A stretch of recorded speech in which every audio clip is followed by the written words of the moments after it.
Meghalaya's Minister of Community and Rural Development, A.T. Mandal, had addressed media inquiries regarding the Mahatma Gandhi National Rural Employment Guarantee Scheme, particularly focusing on issues related to funding and allocation of resources for different projects within the scheme. One big problem we are facing is that other-based payment system.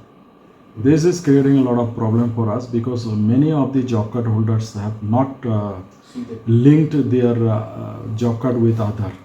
So now Government of India has made it mandatory to have all job cards to be linked with Aadhaar.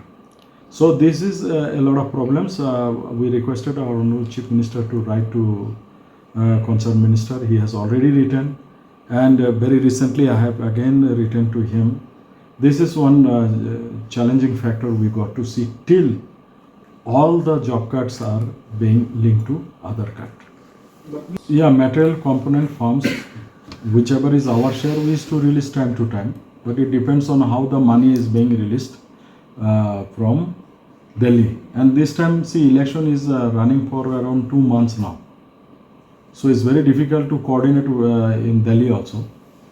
So let us see the model code of conduct. Much before election, this issue was that issue was there, but we flagged up all these issues because once the money, major portion of money is coming from Delhi. So unless that is released, we cannot do or it. Is it that they are? But mostly we are targeting now this other-based payment system because that is the wages. No, people are working, and if they don't get the wages because of this, then it is not good. Roughly how many we have who are yet to have Aadhaar-based? Different block is having different figures. In totality? In totality, I don't know exactly, but it is a very disturbing factor.